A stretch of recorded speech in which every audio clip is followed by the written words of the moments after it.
الفاتحة.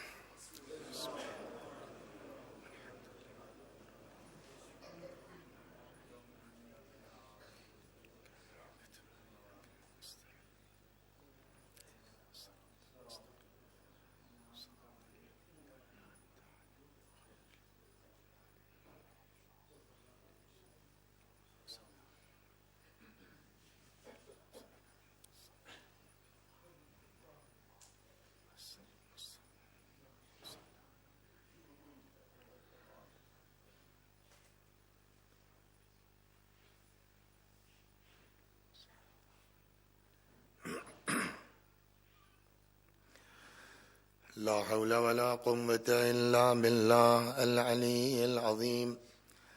أعوذ بالله من الشيطان الرجيم. بسم الله الرحمن الرحيم. الحمد لله رب العالمين بارئ الخلائق أجمعين باعث الأنبياء والمرسلين والصلاة والسلام والتحية والإكرام على البشير النذير السراج المنير سيدنا ونبينا وشفيعنا إن شاء الله أبي القاسم محمد.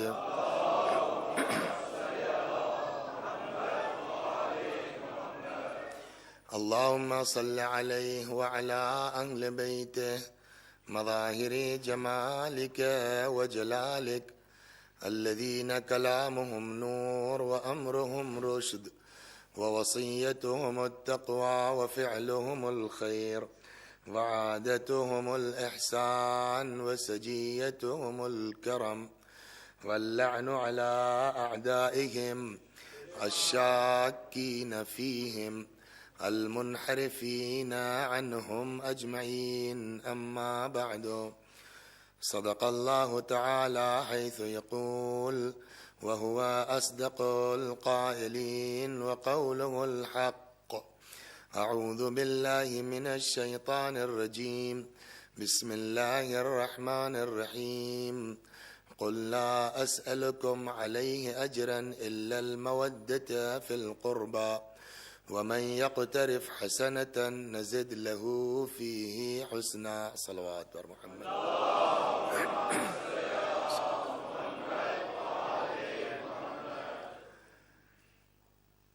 ارشاد حضرت احدیت ہو رہا ہے، میرے حبیب آپ کہہ دیجئے کہ لا اسألکم علیہ اجرا، کہ اس تبلیغ رسالت کے سلسلے میں میں تم سے کوئی مطالبہ نہیں کرتا الا المودۃ فی القربى، مگر یہ کہ میرے قرابت داروں سے، میرے قربا سے محبت کرو. ومن یقترف حسنۃ نزد لہ فیہ حسنا، اور جو بھی ہماری بارگاہ میں نیکی کا مرتکب ہوگا ہم اس کی نیکیوں میں اضافہ کرتے جائیں گے. اور یہ بات پہلی یا دوسری مجلس میں گزارش کی جا چکی ہے کہ عشق اہل بیت ہی وہ نیکی ہے کہ جس پر پورے دین کی اساس ہے، پورے دین کی بنیاد ہے. اگر محبت نہیں ہے تو نہ کسی عبادت کی کوئی حیثیت ہے، نہ کسی ریاضت کی کوئی اوقات ہے. کل جیسا کہ عرض کیا گیا کہ ساری دنیا ایک طرف اور عشق اہل بیت ایک طرف.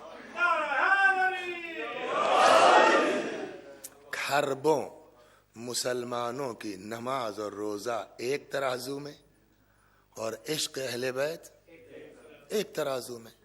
اگر محبت اہل بیت نہیں ہے تو نہ انسان کی نماز قبول، نہ انسان کا روزہ قبول، نہ انسان کا کوئی عمل قبول. اب یہاں پر آدمی یہ سوال کر سکتا ہے کہ اے بھائی، یہ اہل بیت کیا ہیں؟ مخصوصاً ان کی جو پہلی شخصیت ہے امیر المؤمنین، جن کے لیے اسپیشل الگ سے روایتیں ہیں.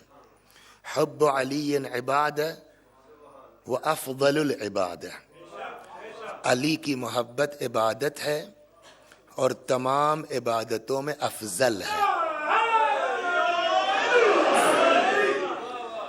ذکر علی عبادہ و افضل العبادہ، علی کا ذکر عبادت ہے اور تمام عبادتوں میں افضل ہے۔ النظر الی وجہ علی، یا بعض جگہوں پہ النظر الی وجہ علی ابن ابی طالب عبادہ، علی کے چہرے کی طرف نگاہ کرنا عبادت ہے۔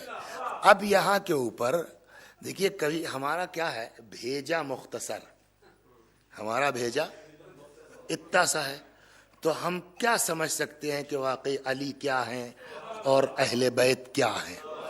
نتیجہ اس کا یہ ہوتا ہے کہ جب بھیجا مختصر ہے تو بات سمجھ میں آتی نہیں، آدمی کے پاس عقل کم ہے۔ اچھا، اور یہ کوئی ہم اپنی جیب سے تھوڑی کہہ رہے ہیں، یہ خود پیغمبر نے بھی کہا ہے، علی تم کو یا میں نے پہچانا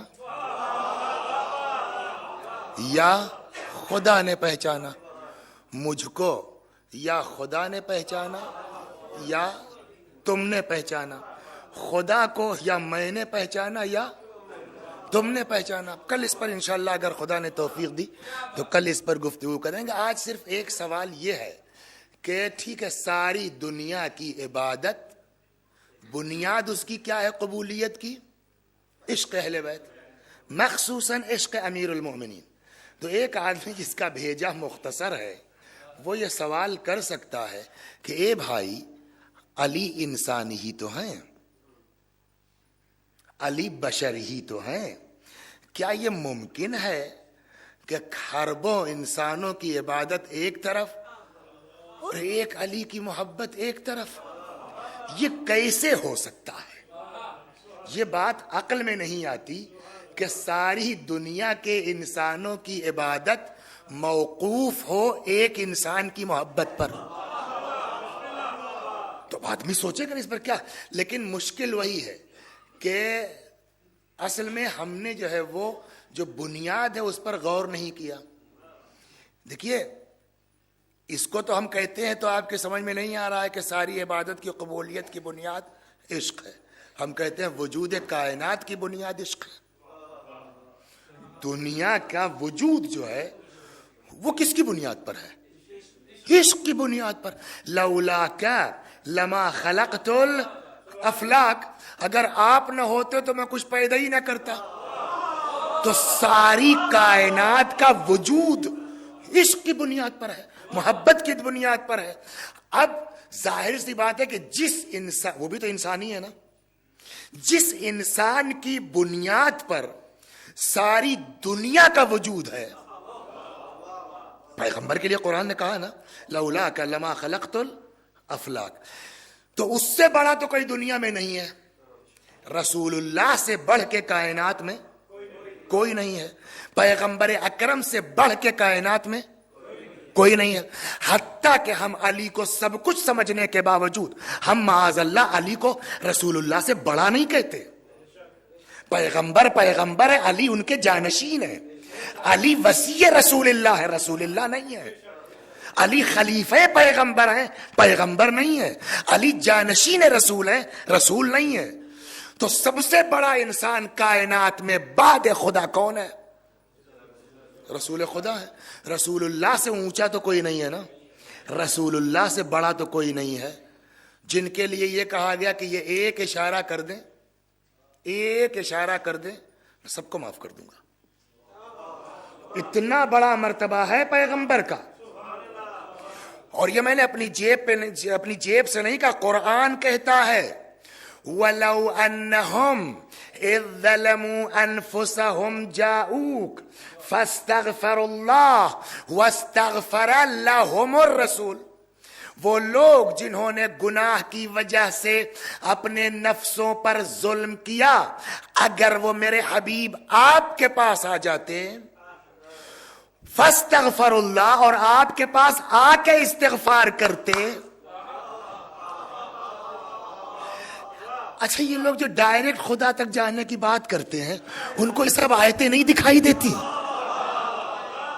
ارے بابا قرآن کہہ رہا ہے کہ جنہوں نے گناہ کی وجہ سے اپنے نفسوں پہ ظلم کیا ہے، اگر وہ آپ کے پاس آ جاتے اور آپ کے پاس آن کے استغفار کرتے، اتنے پہ اللہ نے نہیں کہا تو میں معاف کر دیتا، نہیں، پھر اگلا فقرہ وَاسْتَغْفَرَ لَهُمُ الرَّسُولُ، اور صرف ان کا اکیلے کا استغفار نہیں، ان کے لیے ہما پیغمبر بھی استغفار کر دیتا تو لَوَجَدُ اللَّهَ تَوَّابًا رَحِيمًا، تو یہ دیکھتے کہ اللہ کتنا زبردست توبہ قبول کرنے والا ہے، اللہ کتنا زبردست رحم کرنے والا ہے۔ یہ پیغمبر کی شخصیت اہل بیت کے ہاں آنا جانا لگا رہتا تھا، ہے نا؟ اس دن بھی میں نے ذرا سا اشارہ کیا تھا اس بات کی طرف، ملک الموت آ گئے، یاد ہے آپ کو نا؟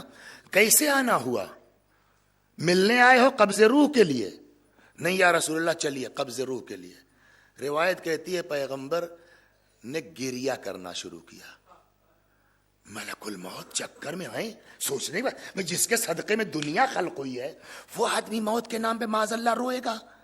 یا رسول اللہ آپ گریہ کر رہے ہیں؟ پیغمبر کا جواب کیا تھا یاد ہے؟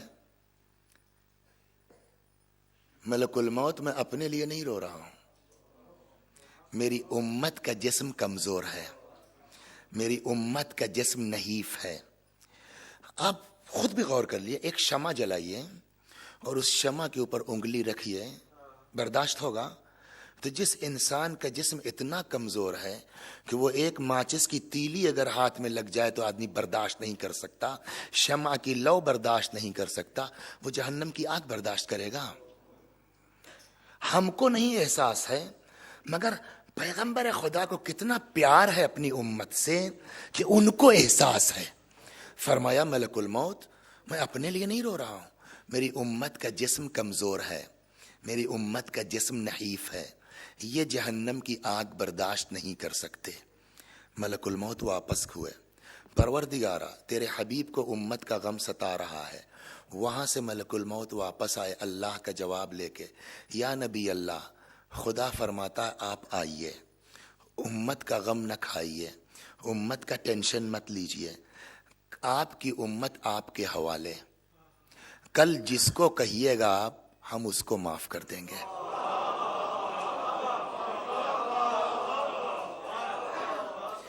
یہیں سے اب وہ پہلے ذہن میں نہیں، ورنہ اسی کو عنوان بناتے شفاعت ایک اچھا موضوع ہو سکتا ہے جو ہے وہ کسی اشرے کے لیے، یہیں سے شفاعت کا کانسیپٹ شروع ہوتا ہے۔ آپ آئیے، ملک الموت سے پیغمبر نے کہا ایک بات اور کر لو، کیا؟ کل کو جب میدان قیامت میں حساب و کتاب کی منزل ہو تو میری امت کا حساب دوسری امتوں کے سامنے نہ ہو۔ مطلب کیا ہے؟ یعنی نبی کو اتنا پیار ہے ہم سے آپ سے کہ وہ نہیں چاہتے کہ ہم دوسری امتوں کے سامنے بے عزت ہوں، بے آبرو ہوں۔ اللہ سے کہو کہ کل میری امت کا حساب دوسری امتوں کے سامنے نہ ہو۔ ملک الموت واپس آئے، پتہ ہے خدا کا جواب کیا ہے؟ اللہ نے فرمایا میرے حبیب تم نبی ہو تو تم کو اتنا پیار ہے، میں ان کا اللہ ہوں، میں ان کا خالق ہوں، میں ان کا رازق ہوں، جاؤ میں نے تم سے وعدہ کیا کہ کل کو میدان قیامت میں جب تمہاری امت کا حساب ہوگا تو تمہاری امت کا گناہ میں جانوں گا، میرا بندہ جانے گا، کسی کو خبر نہیں ہونے دوں گا۔ یہ میں نے صرف اس لیے آپ کو سنایا ہے 5-7 منٹ کہ اس سے آپ یہ اندازہ کر لیجئے، اس سے آپ یہ سوچ لیں کہ اللہ کو اپنے حبیب سے کتنا پیار ہے، خدا کو رسول خدا سے کتنا لگاؤ ہے۔ آپ امت کا جو ہے وہ ٹینشن نہ لیجئے، ہم آپ جس کو کہیں گے معاف کر دیں گے۔ حتیٰ کہ آپ قرآن پڑھیے، پیغمبر کیا ہے؟ پیغمبر کیا ہے؟ ساتھ رہتے رہتے کچھ اثر آ جاتا ہے نا۔ ابھی مجھ کو جیسے لگا کہ میں عمران صاحب کے لہجے میں بول گیا، ذرا سا اپنے کو کنٹرول کرنا پڑے گا ہم کو۔ صلوات بر محمد۔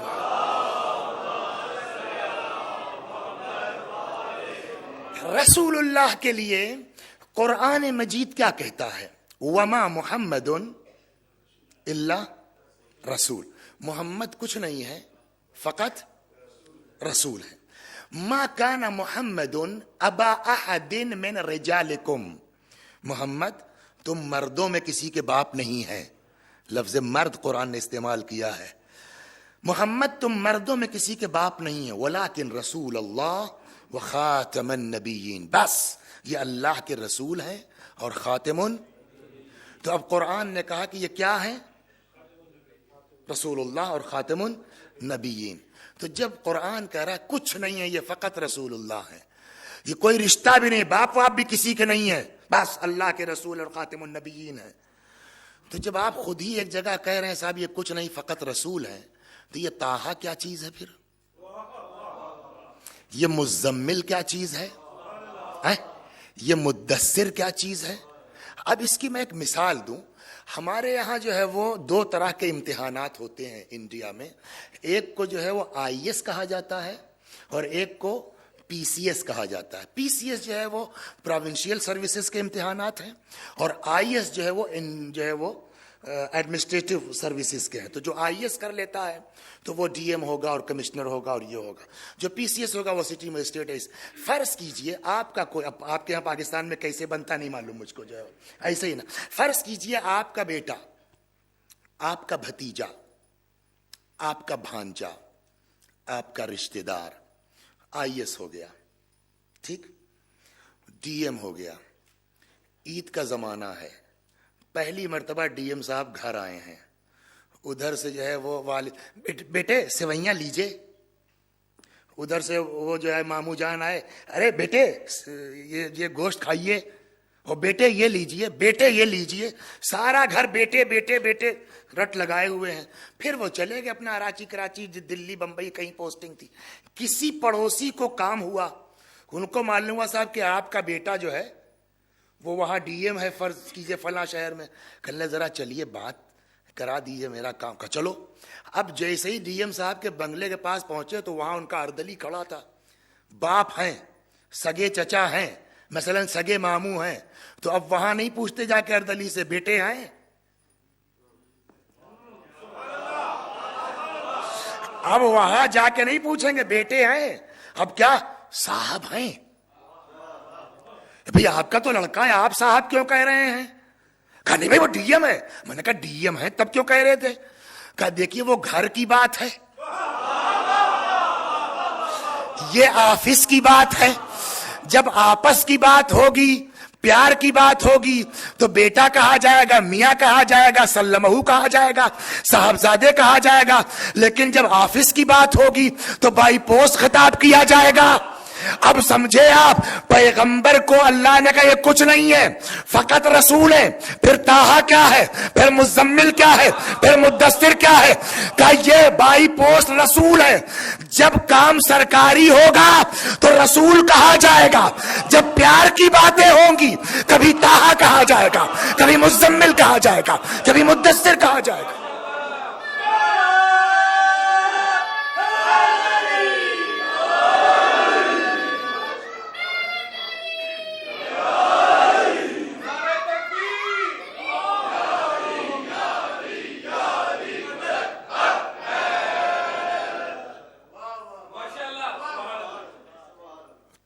اب یہ بات ہے کہ جہاں لفظ رسول آ جائے، طٰہٰ تو ٹھیک ہے صاحب پیار کی، طٰہٰ ما انزلنا علیک القرآن. اچھا اسے پیار دیکھیے کتنا ہے.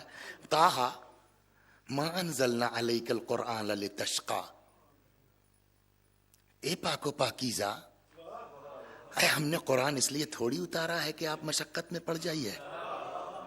یا ایھا المزمل قم اللیل الا قلیلا.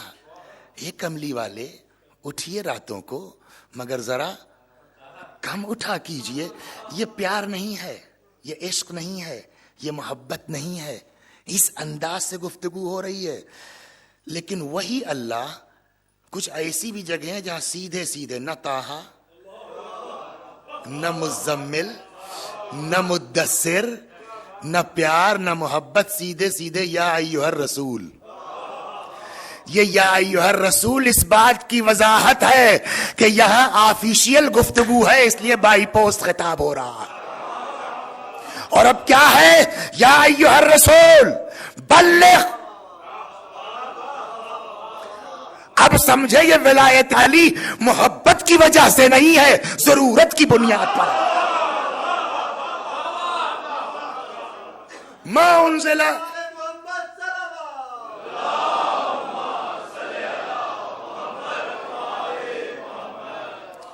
ما انزل الیک من ربک، آپ پہنچائیے اس پیغام کو جس سے پہلے آپ کے رب کی طرف سے نازل کیا جا چکا ہے۔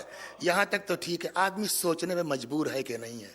ادھر طٰہٰ پڑھیے، ادھر مزمل پڑھیے، ادھر وہ پیار دیکھیے، آپ جس کو کہیے گا میں معاف کر دوں گا، آپ کہتے ہیں تو ٹھیک ہے چلیے آپ کی امت میں گناہ کسی کو نہیں معلوم ہونے دوں گا، یہ سب پیار نہیں ہے۔ لیکن اسی پیغمبر سے صاحب اتنے ٹائٹ لہجے میں، وَإِن لَمْ تَفْعَلْ فَمَا بَلَّغْتَ رِسَالَتَهُ، اگر یہ نہ کیا تو تم نے کوئی کام رسالت کا انجام ہی نہیں دیا ہے نا۔ مجھ کو غدیر نہیں پڑھنی، ماشاءاللہ آپ سب جانتے ہیں، اشارہ کر کے گزر جاؤں گا، لیکن وہی اللہ جو اتنا ٹائٹ گفتگو کر رہا ہے، اگر یہ نہ کیا تو کوئی کام رسالت کا انجام نہیں دیا۔ اور جیسے ہی اس پیغمبر نے من کنت مولا ہو فہذا علی مولا کہہ دیا، اب پھر اسی قرآن کا انداز بدلا کہ نہیں بدلا؟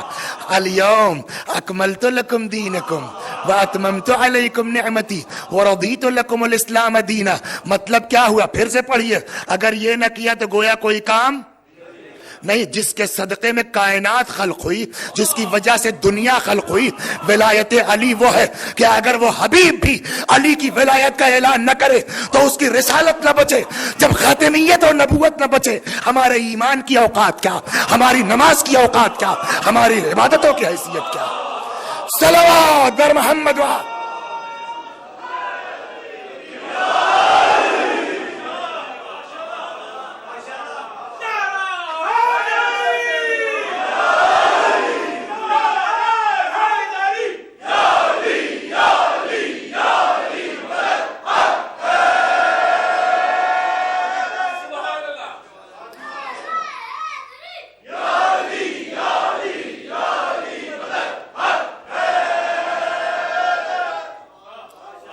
بات جو ہے نا وہی بھیجے والی ہے کہ اگر قرآن پڑھا ہوتا، عظمت پیغمبر ذہن میں رہی ہوتی،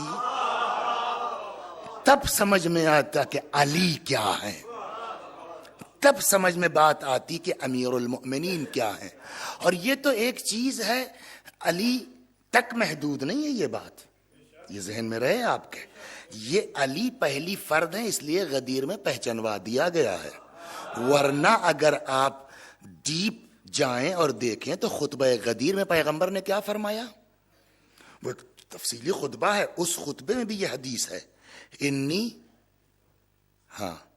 تارکن فیکم الثقلین کتاب اللہ وعطرتی اہل بیتی، میں دو گراں قدر چیزیں چھوڑ کے جا رہا ہوں، ایک اللہ کی کتاب، دوسرے میری عطرت جو میرے اہل بیت ہیں۔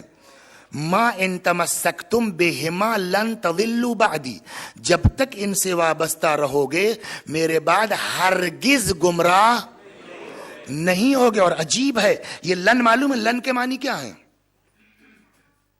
قرآن میں یوز ہوا ہے لن کے معنی، یوں تو ہم کو پڑھایا گیا مدرسوں میں، لن نفی ابد کے معنی میں ہے، لیکن میرا مزاج یہ کہ تھوڑا آسان کر کے پڑھیے تاکہ بچے سمجھ۔ نفی ابد کبھی نہیں ہو سکتا ایسا، یہ پتا ہے قرآن نے اس لفظ کو یوز کیا، کہا جب موسیٰ کی قوم نے کہا صاحب اللہ کو دیکھیں گے ہم، تب وہاں ارشاد ہوا لن ترانی، ہرگز نہیں دیکھ سکتے۔ تو یہ ہرگز نہیں دیکھ سکتے کا مطلب 10 سال تک، 20 سال تک، 50، کبھی نہیں۔ وہی لن یہاں استعمال ہوا، اگر اہل بیت سے وابستہ رہو گے اور قرآن سے، لن تضلوا، کبھی گمراہ نہیں ہو سکتے الی یوم القیامہ۔ اور پیغمبر نے فرمایا بھی ہے وَإِنَّهُمَا لَن يَفْتَرِقَا، اور ان دونوں کا آپسی وہ رشتہ یہ ہے، لن يَفْتَرِقَا، ایک دوسرے سے جدا نہیں ہوں گے، حَتَّى يَرِدَا علی الحوض یوم القیامہ، یہاں تک کہ دونوں قیامت میں حوض کوثر پر مجھ سے آن کے مل. یہ ٹھیک من کنت مولا کے پہلے خطبہ غدیر میں اس فقرے کے کہنے کا کیا مطلب؟ بارہا فرمایا ہے اس فقرے کو، مختلف الفاظ میں یہ حدیث ارشاد ہوئی ہے، مگر غدیر میں بھی یہ کہی گئی. کیوں کہی گئی؟ مطلب یہ کہ بات علی تک نہیں ہے، علی کے بعد یہی حیثیت حسن کی ہے، حسن کے بعد یہی حیثیت حسین کی ہے، حسین کے بعد یہی، یہاں تک کہ قیامت تک یہ سلسلہ رہے گا. پہلی فرد کو من کن تو کہہ کے پہچنوا دیتا ہوں، اب جو آتا جائے گا بعد والے کو پہچنواتا جائے گا. صلوات بر محمد.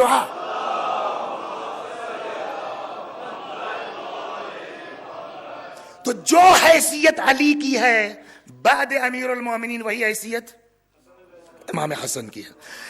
جو حیثیت امام حسن سلام اللہ علیہ کی ہے، میں آگے اپنے موضوع پہ کل سے جوڑنے کے لیے، وہی حیثیت بعد امام حسن امام حسین علیہ السلام کی ہے.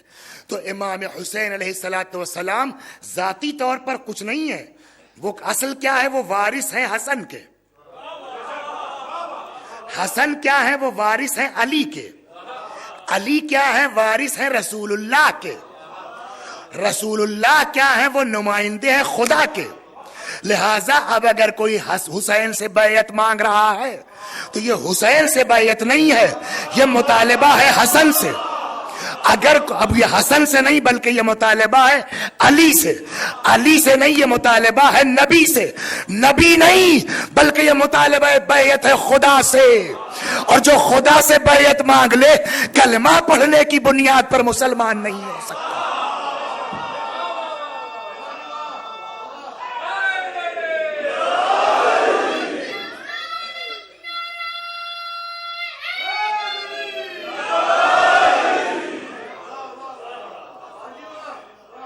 حسین کو اپنی اس حیثیت کا علم ہے کہ میں کیا ہوں. اب دوسرا رخ اس کا کیا میں نے کیا کہ اگر کسی نے حسین سے بیعت مانگی گویا حسن سے، حسن سے گویا علی سے، علی سے گویا نبی سے، رسول اللہ سے گویا اللہ سے. اب اگر حسین بیعت کر لیں، اس کا الٹا بھی تو ہے، تو یہ حسین کی بیعت نہیں ہے. بیعت کر لی گویا امام حسن نے، یعنی امام علی نے، یعنی بیعت کر لی یزید کے ہاتھ پہ رسول اللہ نے، یعنی بیعت کر لی اللہ نے. تو یہ انکار بیعت حسین کا اپنی ذات کے لیے نہیں ہے. سمجھ گئے آپ نا؟ اور یہ بات آپ کہاں سے لا رہے ہیں؟ کہ بھیا کہیں پڑھنے کی ضرورت تھوڑی ہے، ہم تو روز ہر شب جمعہ پڑھتے ہیں السلام علیک یا وارث آدم صفوت اللہ، السلام علیک یا وارث نوح نبی اللہ. یہ بات پورے سلسلے، حسین وارث ہے پورے سلسلے ہدایت کے.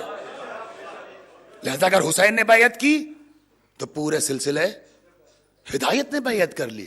لہذا حسین کی یہ مجبوری ہے کہ وہ بیعت، حسین نے بیعت کی گویا آدم نے کر لی، گویا نوح نے کر لی، گویا ابراہیم نے کر لی، گویا موسیٰ نے کر لی، گویا عیسیٰ نے کر لی.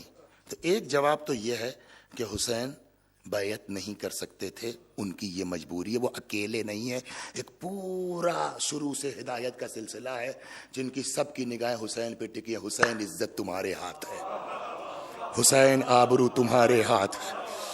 حسین انکار بیعت کر کے آدم کی آبرو بچا رہے ہیں، نوح کی آبرو بچا رہے ہیں، ابراہیم کی آبرو بچا رہے ہیں. پھر بھی ایک بات کہی جاتی ہے، بس اسی کو جلدی سے، حالانکہ میں مقدمے کے چکر میں تھا 2-4-5 منٹ اور پھر آ جاؤں گا اپنی منزل پر، اور بات بڑھتی چلی گئی یہاں تک کہ اب تو قریب ہے مصائب کا وقت. لیکن بہرحال چلیے جلدی سے گزر جاتا ہوں. صلوات بر محمد. یہ تو ایک وجہ ہو گئی. دوسری مجبوری جو ہے امام حسین کی کہ وہ بیعت نہیں کر سکتے، وہ کیا ہے؟ قرآن پڑھیے. ارشاد ہوا قرآن مجید میں، بہت دنوں کے بعد مجھ کو اتنا سینسیٹیو اچھا مجمع ملا ہے واقعی میں. وہ دہلی کے پاس ایک گاؤں تھا، ایسے ہی ماشاءاللہ ہوتے تھے، 8-9 سال پڑھا ہم نے وہاں، تو وہاں لطف آتا تھا دھوڑی میں جو ہے. پھر اس کے بعد اب مزہ آیا ہے، اللہ کا شکر ہے. خدا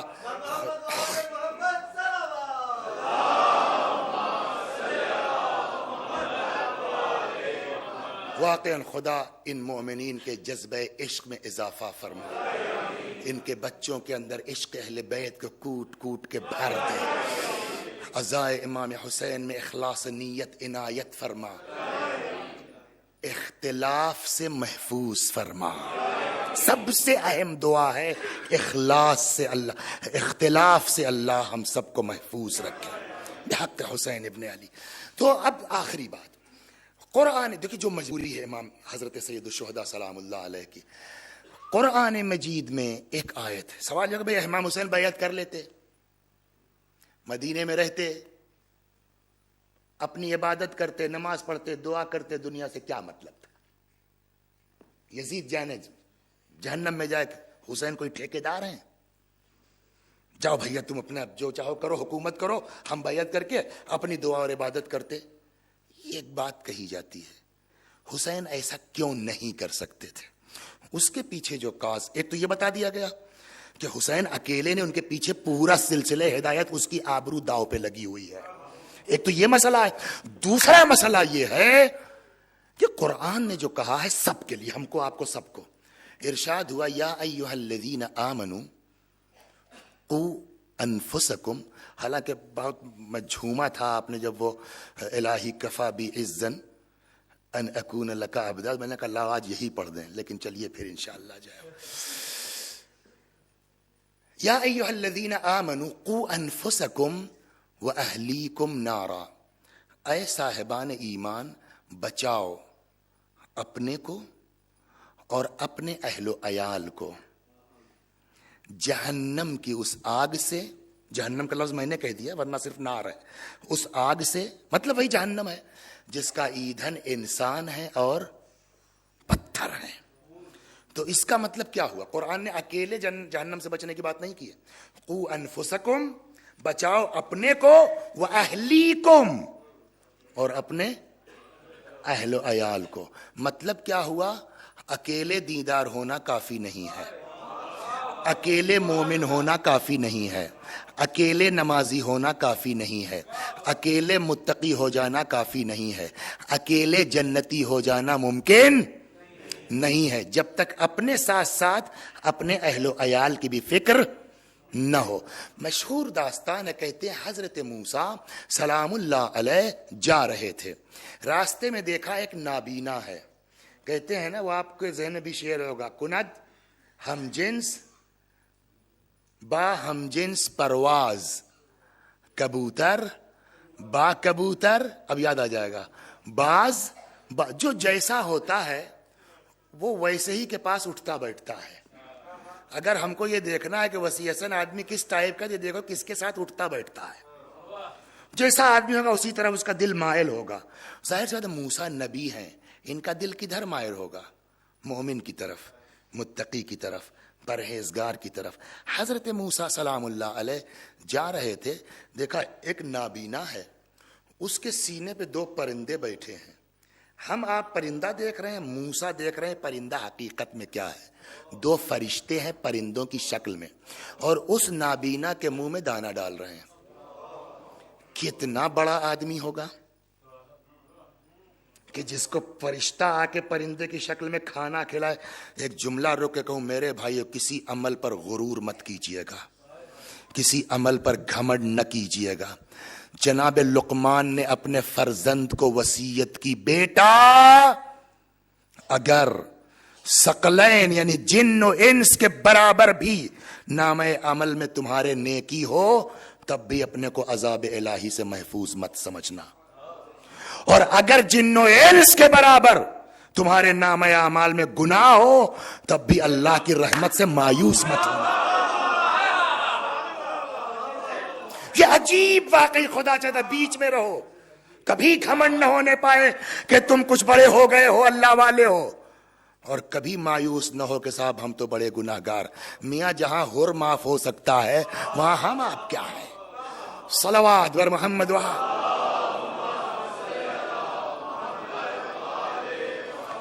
خوب، تو اب جو ہے وہ وہاں چلے گئے، دل کھچا، جناب موسیٰ سلام اللہ علیہ پہنچ گئے. وہ نابینا تو ہے، یہ کون صاحب؟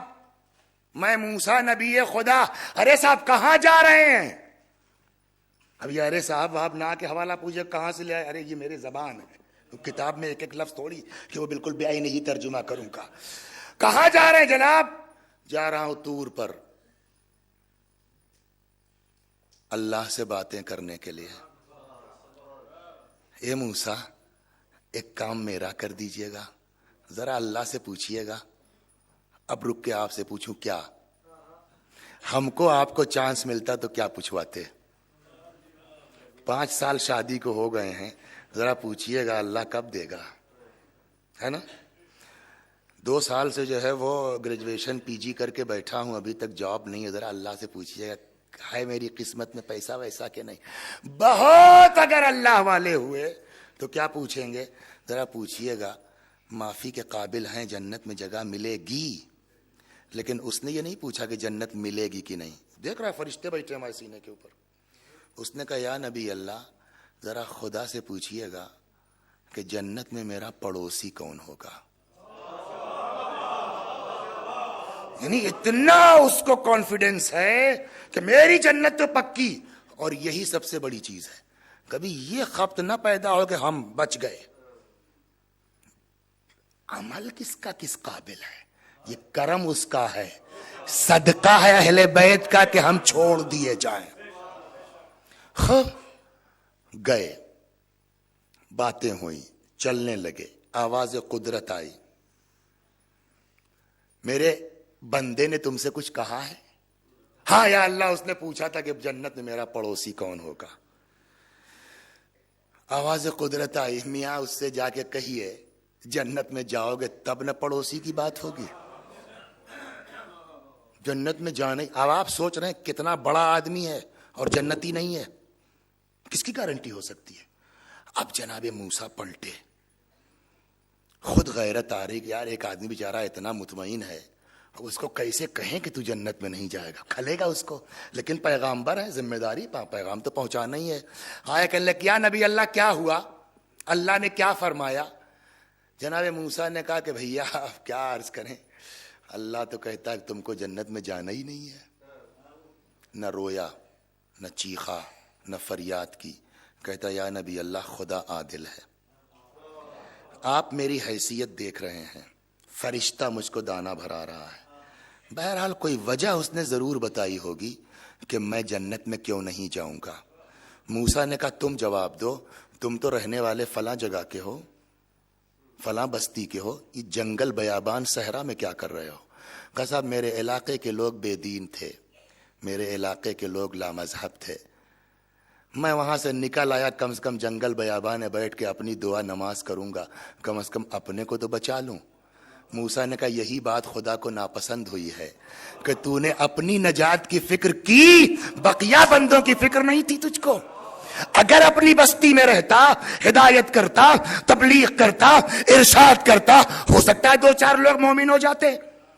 خدا سیلفش آدمی کو پسند نہیں کرتا, اللہ خود غرض آدمی کو پسند نہیں کرتا. سمجھ میں آ گئی؟ یا نبی اللہ میں اپنا گناہ قبول کرتا ہوں, بے شک میری غلطی ہے, لیکن اللہ تو یہ جانتا ہے نا کہ اگر میں بستی میں رہتا, تبلیغ ہدایت کرتا, ہو سکتا ہے 1-2 لوگ ہو جاتے مومن, تو اللہ کو پتا ہے کتنے ہو سکتے تھے. میں اپنے گناہ کا اقرار کرتا ہوں اور اس کے ساتھ ساتھ یہ درخواست کرتا ہوں کہ کل کو اللہ جہنم میں مجھ کو ڈال کے میرے جسم کو اتنا وسیع و عریض کر دے کہ میں اپنے پورے علاقے کا عذاب اکیلے چکھنے کو تیار ہوں. اس لیے غلطی میری ہے. جیسے ہی اس نے کہا صاحب سب کا عذاب میں اکیلے چکھنے کو تیار ہوں, موسیٰ نے کہا اب تیری عبادت قبول ہے, اب تیری ریاضت قبول ہے. کیا ہوا؟ کہا اس لیے کہ اب تک تجھ کو صرف اپنی نجات کی فکر تھی, اب بقیہ بندوں کا احساس ہو گیا ہے, تو اب نماز قبول ہے, تو اب عبادت قبول ہے. یہی قرآن کہہ رہا ہے یا ایھا الذین آمنوا قوا انفسکم واہلیکم نارا, اے صاحبان ایمان اپنے کو اور اپنے والوں کو جہنم کی اس آگ سے بچاؤ جس کا ایندھن انسان ہے. اور اب ہر آدمی کی اپنی اوقات ہے. ہم ہیں, ہماری ایک بیوی ہے, اب جس کے 2 ہو وہ 2 کے ذمہ دار ہے, جس کے 3 ہے 3 کا ذمہ دار, 4 سے زیادہ کی ذمہ داری کسی پر نہیں ہے. ہم ہیں, ہماری ایک بیوی ہے, ہمارے 2 بچے, 3 بچے, 4 بچے ہیں بس. لیکن ہم کو اللہ نے کسی مسجد میں پیش نماز بنا دیا. اب ہم اپنی بیوی بچوں تک محدود نہیں ہیں. اب جتنے لوگ ہمارے پیچھے نماز پڑھنے آ رہے ہیں, دین بتانا ہماری ذمہ داری ہے. ان کو اچھا لگے، ان کو برا لگے، ان کو خراب لگے، وہ آپ کو گالی دیں، وہ آپ کو الٹا سیدھا کہیں، وہ آپ کو جاہل کہیں، آپ یہ دیکھیے کہ آپ کی ذمہ داری ادھر سے کیا ہے۔ اس لیے کہ ان کی تعریف آج ہے کل ختم ہو جائے گی۔ آج بہت واہ واہ کر رہے ہیں، ہاتھ چوم رہے ہیں، پرسوں کسی بات پہ ناراض ہو گئے، وہی ہاتھ چومنے والے گالیاں دے رہے ہیں۔ لیکن اگر اللہ کے رہو گے تو اللہ کبھی بلا وجہ ناراض نہیں ہوتا۔ لہذا خدا کے بن کے رہو، اللہ کے بن کے رہو۔ خوب، اگلا آدمی امام جمعہ ہو گیا تو امام جمعہ کا نماز جمعہ کا سرکل کتنا ہے؟ 1 فرسخ، 5.5 کلومیٹر کے دائرے میں جتنے لوگ آ رہے ہیں، دین بتانا ان کی ذمہ داری ہے۔ اللہ نے آپ کو نبی بنا دیا، تو جتنے علاقے کے لیے آپ نبی بنائے گئے ہیں ان تک دین پہنچانا آپ کی ذمہ داری ہے۔ اللہ نے آپ کو رحمت للعالمین بنا دیا، تو اب پوری کائنات کو جو ہے وہ ہدایت اور نجات کی راہ تک پہنچانا آپ کی ذمہ داری ہے۔ کوڑا کھانا پڑے، ساحر کہا جائے، جادوگر کہا جائے، دیوانہ کہا جائے، سب برداشت کیجئے، مگر خدا کا پیغام پہنچائیے۔ رحمت للعالمین اس کائنات سے چلے گئے، تو اب جو ان کی جگہ پر آئے گا اس کی ذمہ داری وہی ہے جو رحمت للعالمین کی ہے۔ دروازہ جلایا جائے، صبر کیجئے، گلے میں رسی کا پھندا ڈالا جائے، صبر کیجئے، مگر دین بچا کے جائیے۔ اور اب اگر اب بھی نہیں سمجھے تو پیغمبر کی حدیث سنا دوں۔ پیغمبر نے اسی لیے شاید فرمایا، انا وعلی ابوا هذه الامہ، ہم اور علی اس امت کے باپ ہیں۔ جب نبی کی یہ حدیث سمجھ میں آ گئی، ہم اور علی اس امت کے باپ ہیں، قرآن نے کیا کہا؟ قو انفسکم و اہلیکم، اپنے کو اور اپنے اہل و عیال کو بچاؤ۔ ہماری اوقات اپنے بچوں تک ہے، نبی امت کے باپ ہیں، نبی کی ذمہ داری سب کی ہے۔ علی امت کے باپ ہیں، تو کیا علی کے بعد امت یتیم ہو گئی؟ صلوات بر محمد۔ علی کے بعد باپ کون ہے؟ علی کے بعد امت یتیم ہو گئی؟ کہا نہیں، اب علی کے بعد جو امام ہے وہ امت کا باپ ہے۔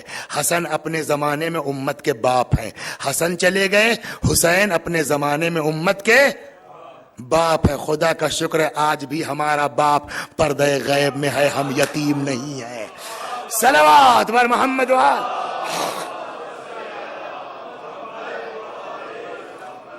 تو حسین امت کے باپ ہیں۔ جب حسین امت کے باپ ہیں تو یہ ساری امت حسین کے عیال میں ہے۔ جب امت حسین کے عیال میں ہے تو حکم قرآنی کیا ہے؟ قو انفسکم و اہلیکم نارا، اپنے کو اور اپنے عیال کو جہنم کی آگ سے بچاؤ۔ اب سمجھے حسین کی ذمہ داری کیا تھی؟ بیعت کر کے مدینے میں بیٹھ کے عبادت نہیں کر سکتے تھے، حسین کو یزید جیسے ظالم و جابر سے دین بچا کے ہم تک پہنچانا تھا تاکہ ہم نجات یافتہ ہو جائیں۔ اور شاید یہی وجہ ہے، اس دن میں نے روایت نقل کی، اگر نہیں کی تو پھر سے سن لیجئے، کہ بچنے والا کون ہے؟ سب سے زیادہ خوشی شیطان کو اپنی لائف میں کب ہوئی؟ 10 محرم کو، جس دن امام حسین علیہ السلام شہید ہوئے۔ کہتے ہیں شہادت حسین کے بعد ابلیس نے مارے خوشی کے پوری دنیا کا چکر لگایا ہے، اپنے چیلوں کو اکٹھا کیا، کہتا بس مطمئن ہو گیا، گئی امت محمد جہنم میں، اب اس کو کوئی بچانے والا نہیں ہے سوائے اس کے جو اس شہید پر ماتم کریں گے۔ اب دیکھ رہے ہیں حسین بچا کے جا رہے ہیں پوری کائنات کو۔ اللہ اکبر۔ حسین کی ذمہ داری ہے نجات، اور اگر یہ ذمہ داری نہ ہوتی نا، ایک چیز پہلے آپ ادھر آئے پھر حسین کو دیکھیے۔ امیر المؤمنین سلام اللہ علیہ کی شجاعت، کی بہادری، 320 کنٹل کا دروازہ تھا نا خیبر کا، کہاں آیا؟ علی کے ہاتھ پر۔ کوئی آلہ ایسا ہے جو علی کی طاقت ناپ لے؟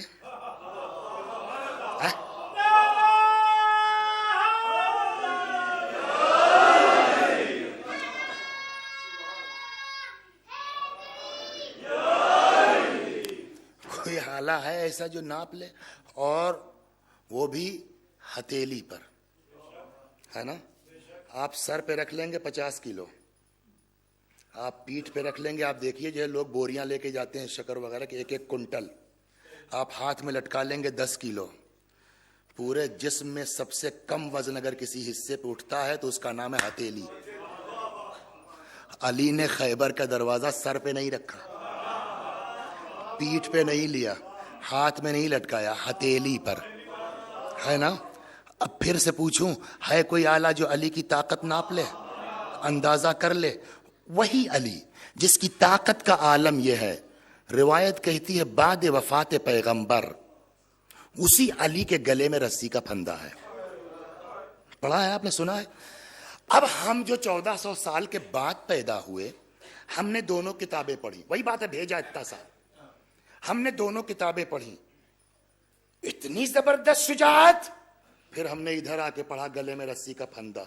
ہم تو پاگل ہو گئے. یہ کیسے ممکن ہے؟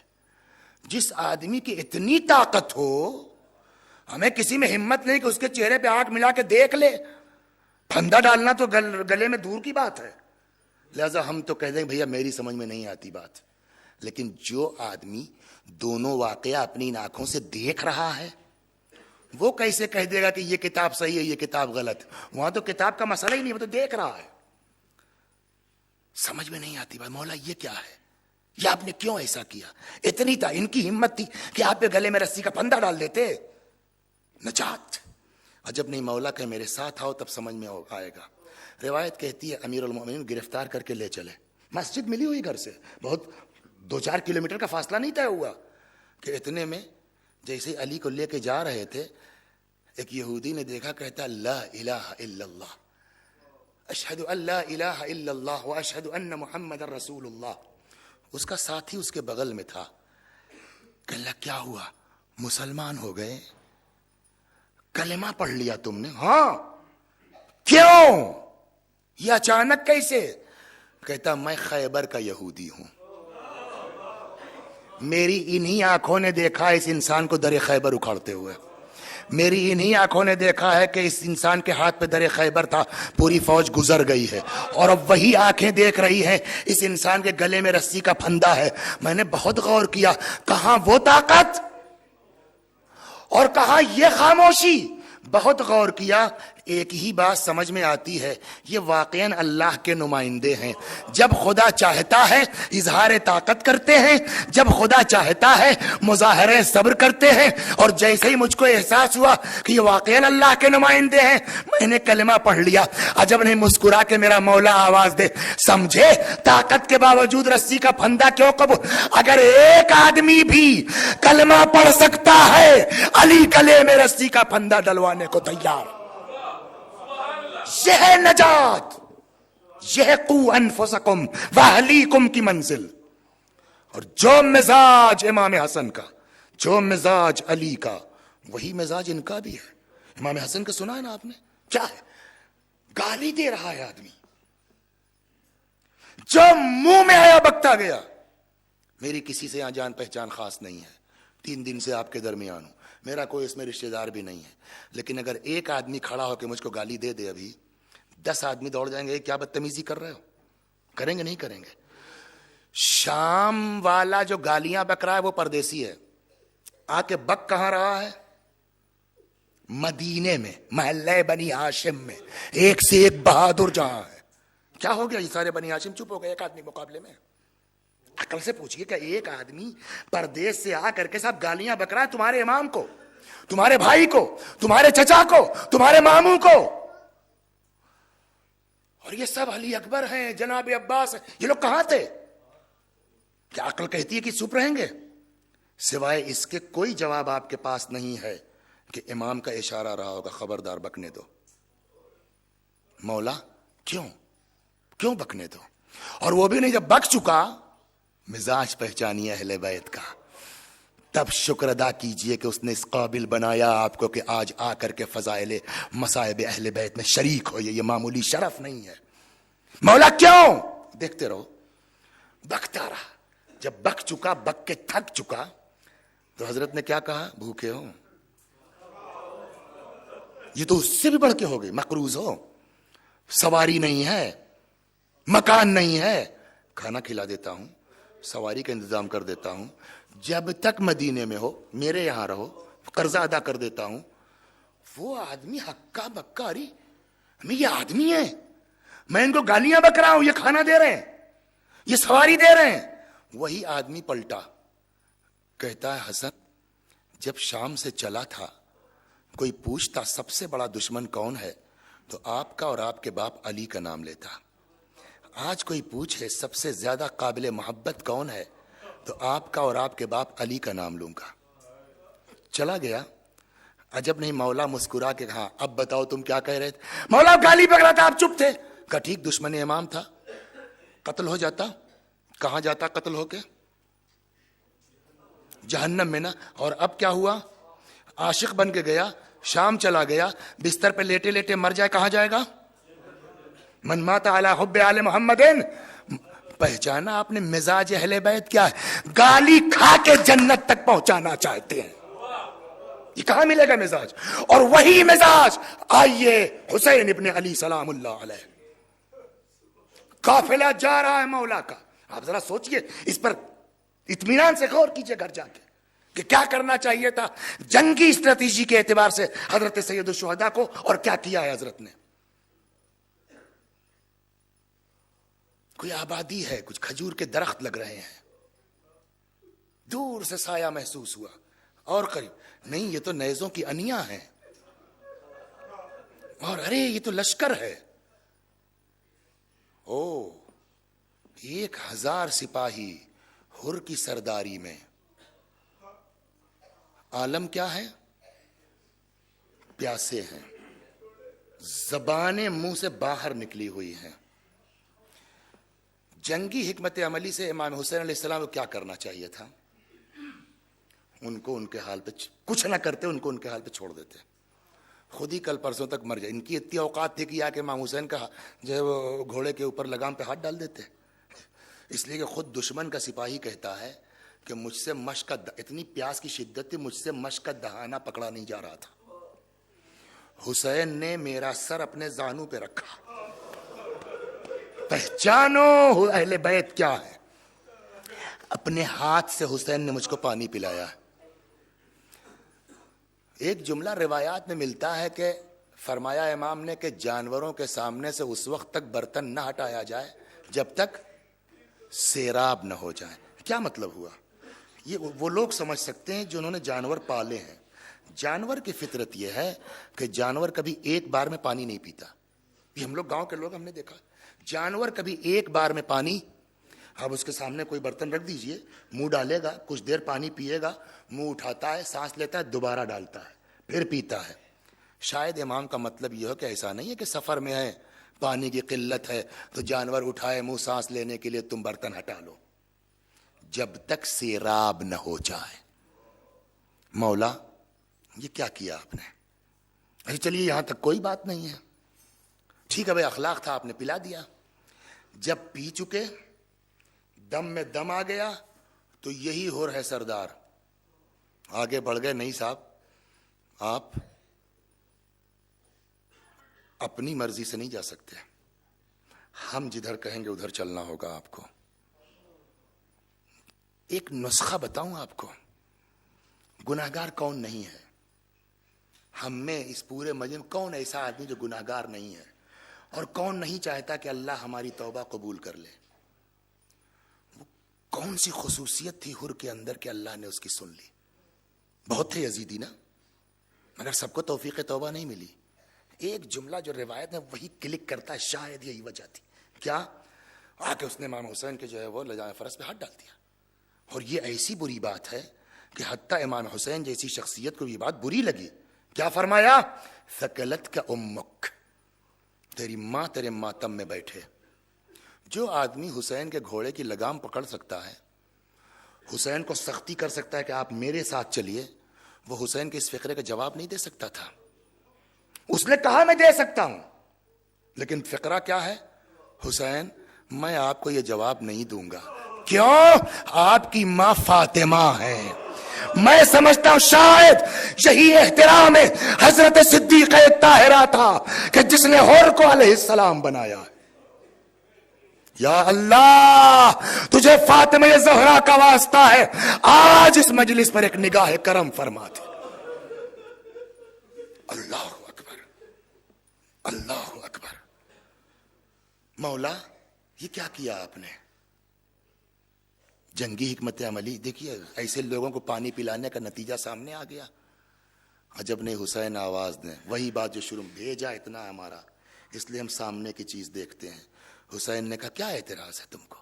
میں نے کہا مولا ابھی ان کو آپ نے، یزیدی سپاہی تھے، پانی پلایا، آپ نے دیکھ لیا نتیجہ نہ آپ نے، معاذ اللہ آپ ہی کے خلاف آ گئی ہے۔ کہا تم اس کو دیکھ رہے ہو، میں آگے دیکھ رہا ہوں۔ کیا؟ کہا دیکھتے رہو۔ اب یہ قافلہ چلا، ہور لے کے آیا ہے، گھیر کے لایا ہے، سلام اللہ علیہ السلام۔ کربلا پہنچ گئے، 2 محرم خیمے لگ گئے، پانی کے قحط ہوا، 8ویں محرم 9ویں محرم، یہاں تک کہ شب عاشور آ گئی۔ اور اب روایت کہتی ہے کہ وہی ہر ہے بے چین ہے، وہی ہر ہے بے چین ہے۔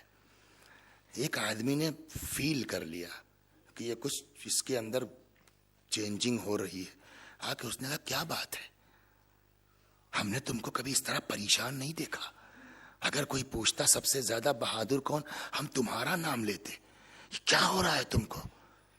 اور نے کہا میں اپنے کو جنت اور جہنم کے بیچ دیکھ رہا ہوں، اور خدا کی قسم میں جنت کے ہوتے ہوئے جہنم تو اختیار نہیں کر سکتا۔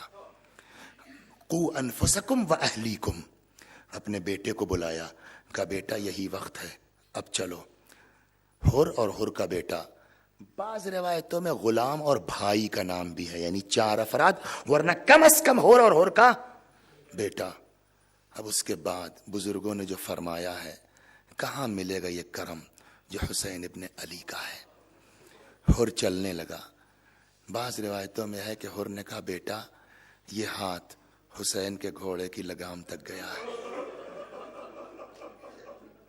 میرے ہاتھوں کو باندھ دے، کیسے سامنا کروں گا اس کریم کا، میری آنکھوں پہ پٹی باندھ دے۔ ہر چلا، عجب نہیں میرا مولا مسکرا کے آواز دے، تمہارا کیا اعتراض تھا؟ میں نے کہا مولا کیوں پانی پلایا دشمن کی فوج کو؟ ایک آدمی بھی اگر یزیدی فوج سے ہدایت یافتہ ہو سکتا ہے، ہم 1000 کو پانی پلانے کو تیار ہیں کہ ایک نجات پا جائے۔ اب سمجھے آپ قو انفسکم و اہلیکم نعرہ کا مطلب کیا ہوا؟ اللہ اکبر۔ یہاں پر جو ہے وہ مختلف انداز، بعض بزرگوں کا فرمانا ہے کہ دیکھیے خر کو خود یہ یقین نہیں ہے کہ میں معاف ہو سکتا ہوں، اس لیے کہ خود ہر کو پتا ہے کہ ہم نے کتنی بڑی غلطی کی ہے، یہ معمولی جرم تھوڑی ہے کہ گھیر کے لائے ہیں۔ چنانچہ جو روایت کہتی ہے اس کو آپ ایک بار پھر واپس آ کے سنا دوں کہ جب اس نے کہا یار تمہارا کیا حال ہے، ایسا کبھی تم کو ہم نے پریشان نہیں دیکھا، تو کہتے کبھی کبھی عملی جواب زیادہ کارگر ہوتا ہے زبان کے۔ اس نے کہا تم میرے ساتھ آؤ، دھیرے دھیرے دھیرے دھیرے اتنا ہٹ گیا اپنے لشکر سے کہ جہاں سے حسین علیہ السلام کے خیموں کی آواز محسوس ہو سکے۔ کہا آپ کان لگاؤ ادھر، کچھ سن رہے ہو؟ کہا ہاں بچے بلک رہے ہیں، ہم پیاسے ہم پیاسے ہم پیاسے۔ اور کہتا جاتے ہو ان ساری آوازوں کا ذمہ دار میں ہوں۔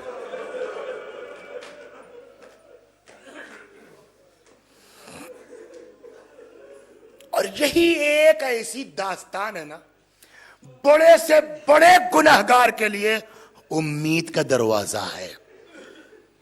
اللہ اکبر۔ اب یہاں پہ بزرگوں کا فرمانا یہ ہے کہ ہر چلے، آنکھ پہ پٹی ہے، ہاتھ بندھا ہوا ہے، جیسے ہی تھوڑا سا چلے تب تک ہر کے بیٹے نے کہا اللہ اکبر، اس لیے کہ یہاں تو یہ احساس ہے کہ پتہ نہیں معاف ہوں گے کہ نہیں ہوں گے، اور ادھر الٹا ہر نے کہا بیٹا تکبیر اچھی چیز ہے مگر یہ تو نے تکبیر کیوں کہ موقع محل ہوتا ہے؟ تو اس نے کہا فرزند حسین علی اکبر استقبال کو آ رہے ہیں۔ سوچ سکتا ہے کوئی آدمی ہوئے میرا مولا کیا ہے، اولاد پیغمبر کتنی بلند ہے، اللہ اکبر. اب تکبیر کیوں کہی کہ سردار لشکر علمدار لشکر ابو الفضل العباس. اللہ اکبر. اب تو نے تکبیر کیوں کہی انداز بدلا ہے کہ خود بنفس نفیس حسین ابن علی. کہتا ہے بیٹا جب میرا مولا قریب آ جائے تو مجھے اشارہ کر دینا. جیسے ہی امام حسین کے قریب پہنچے بیٹے نے اشارہ کیا. روایت کہتی ہے کہ گر پڑا.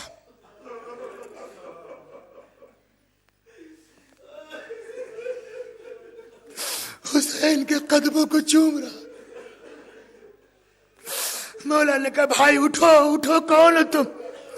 وہیں سے کہتا حلی توبہ یا ابن رسول اللہ. اے فرزند رسول کیا میرے لیے بھی توبہ کی گنجائش ہے؟ یہ نہیں کہا معاف کر دیجئے میں بھی معاف ہو سکتا ہوں. حسین نے اٹھایا کلیجے سے لگایا ان تبت تاب اللہ علیک. ہاں توبہ کر اللہ معاف کرنے والا ہے.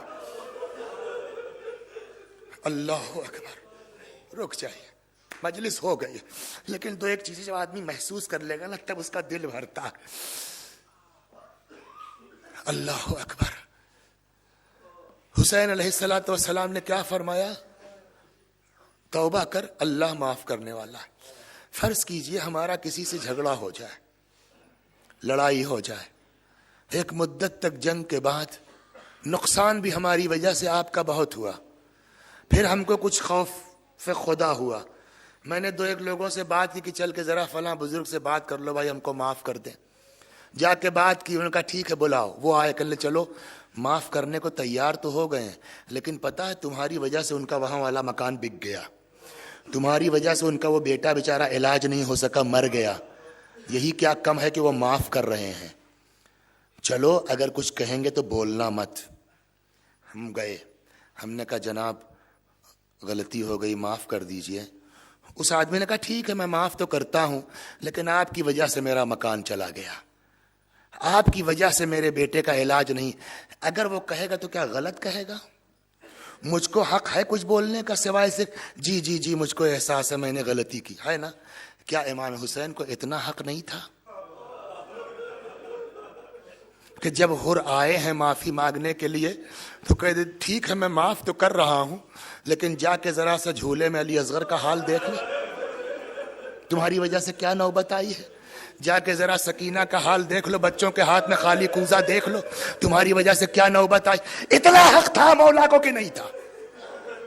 ہر بات کتاب میں تھوڑی ہے ہر بات روایت میں تھوڑی. کچھ عقل سے کیا اتنا حسین نہیں کہہ سکتے تھے؟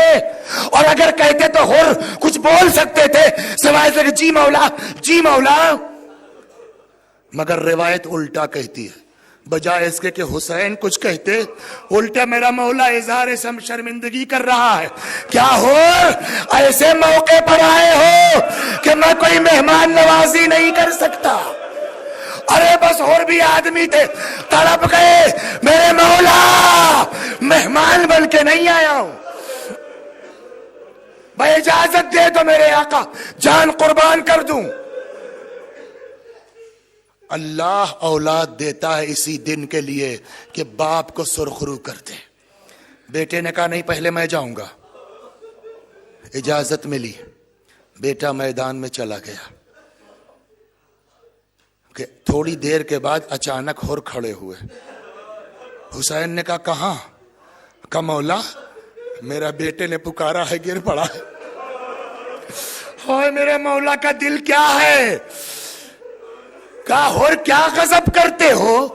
کہیں بوڑھا باپ جوان کے جنازے پہ جاتا ہے. ارے حر بیٹھو میں جاتا ہوں. میں کہوں گا مولا ارے حر کے لیے اتنا احساس کاش کوئی ہوتا جب اکبر نے پکارا یا بتا علیک من السلام